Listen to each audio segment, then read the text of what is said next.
नमस्कार, मेरा नाम है विपिन चौधरी। यूपी पुलिस के 8 जवानों की हत्या का मुख्य आरोपी विकास दुबे कानपुर में पुलिस मुठभेड़ में मारा गया। यूपी एसटीएफ की गाड़ी विकास को लेकर कानपुर आ रही थी।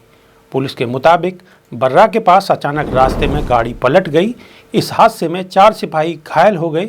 इसके बाद विकास पुलिस के चंगुल से बचकर भागने के फिराक में था। उसने मौका पाकर एसटीएफ के एक अधिकारी की पिस्टल छीनकर भागने की कोशिश की, लेकिन उससे पहले जानते हैं इसका इतिहास, कैसे ये क्राइम की दुनिया में आया।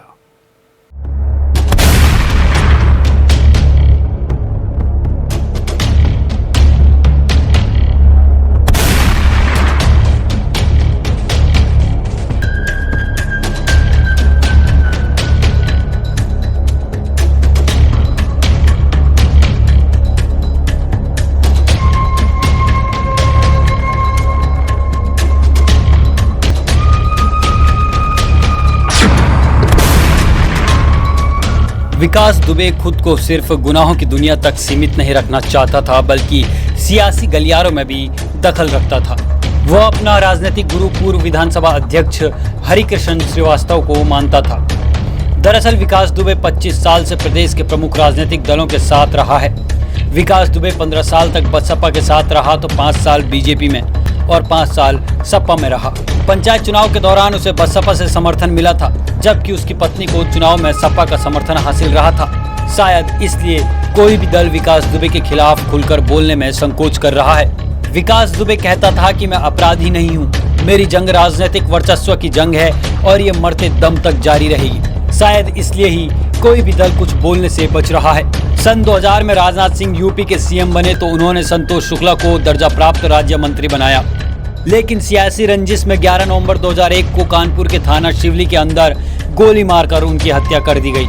संतोष शुक्ला की हत्या में विकास दुबे का नाम आया था, लेकिन कोर्ट से बरी हो गया था। दरअसल अपराध की दुनिया में नाम कमाने के बाद विकास दुबे की दहशत का आलम यह था कि किसी भी चुनाव में वह जिस पार्टी या उम्मीदवार को समर्थन देता था, पूरे गांव वाले उसे ही वोट देते थे। यही एक बड़ी वजह रही कि चुनाव के वक्त इन गांव में वोट पाने के लिए सपा, बसपा और भाजपा के कुछ नेता उनके संपर्क में रहते थे। ये उसकी दहशत का ही नतीजा था कि विकास दुबे 15 सालों से जिला पंचायत सदस्य के पद पर कब्जा बनाए हुआ था। विकास दुबे उर्फ पंडित जी, जो कक्षा 8 तक पढ़ा था, 17 साल की उम्र में ही क्राइम की दुनिया में उतर गया था। उसने पहला मर्डर अपने ही गांव के सोनेलाल को गोली मारकर किया था। बाद के दिनों में विकास ने जमीन के लिए अपने ही गुरु को मौत के घाट उतार दिया था। साल 2000 तारीख 11 नवंबर को विकास ने अपने गुरु सिद्धेश्वर पांडे को सीने पर कई गोली मारकर मौत के घाट उतार दिया था। देखिए इस रिपोर्ट में।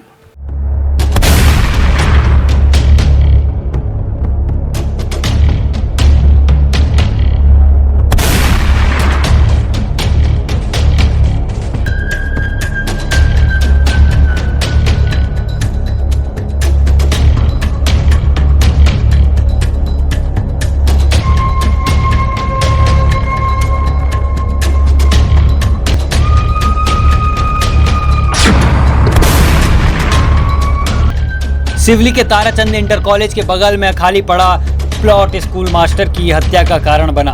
विकास हर किसी को खरीद सकने की क्षमता रखता है। विकास का छोटा भाई जब तब सिवली में बनी दुकानों से किराया वसूलने आता था। इसके अलावा ताराचंद इंटर कॉलेज की खाली जमीन पर अभी भी विकास के गुर्गों का कब्जा है। यहाँ के दुकानदार विकास के गुर्गों को खुद जाकर हफ्ता देते हैं। कोर्ट के सामने सस्ती थी विकास की कचहरी। जी हाँ, 2001 में संतोष शुक्ला हत्याकांड को अंजाम देने के बाद विकास 5 साल तक कानपुर देहात की कोर्ट में पेशी के लिए आता जाता रहा। कोर्ट परिसर के बाहर ही उसकी खुद की कचहरी सजा करती थी। किसी मिनिस्टर से मुलाकात करने जैसी लाइन लगती थी। उसके रुतबे को देखकर पुलिस भी उससे अपराधी जैसा व्यवहार करने से घबराती थी। कहा जाता है कि गाँव के हर 5 की भीड़ में 2 आदमी विकास के होते थे, जो उसके लिए जान देते और ले सकते थे। विकास पर 71 मुकदमे हैं। कुल मिलाकर विकास की दहशत अधिक है और पुलिस पर लोगों का भरोसा नहीं। यदि उसके अपराध इतिहास पर नजर डाली जाए तो उसने हर अपराध करने के बाद सबसे पहला काम सबूत मिटाने का किया है। कानपुर में 8 पुलिसकर्मियों का हत्यारा विकास दुबे शुक्रवार सुबह पुलिस से एनकाउंटर में मारा गया, लेकिन इस नाटकीय एनकाउंटर में विकास दुबे की मौत हो गई। लेकिन कई सवाल अभी जिंदा हैं। विकास दुबे की तलाश में दिन रात जुटी पुलिस का हाथ तो दुबे के गिरेबान तक पहुंच गया था, लेकिन कुछ बहुत अहम सवाल हैं जिनके जवाब यूपी पुलिस के लिए ढूंढने बहुत अहम होंगे। मुठभेड़ के बाद से अब तक हर बार विकास दुबे पुलिस को चकमा देता आया था।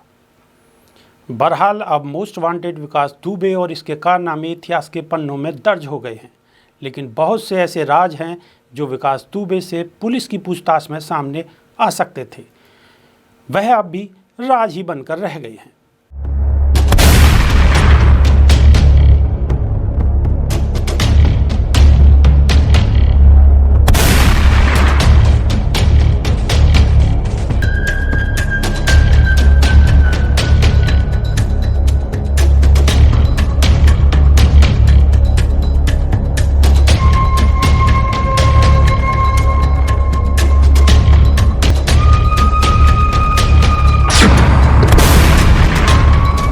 पुलिस की छापेमारी से पहले विकास दुबे को किसने दी थी जानकारी? वारदात को अंजाम देने के बाद कानपुर से कैसे रफू चक्कर हुआ विकास दुबे? फरीदाबाद में पुलिस के पहुंचने से पहले ही उसे कैसे मिली जानकारी और वह कैसे वहां से निकल गया? कानपुर से फरीदाबाद और वहां से उज्जैन कैसे पहुंचा विकास दुबे?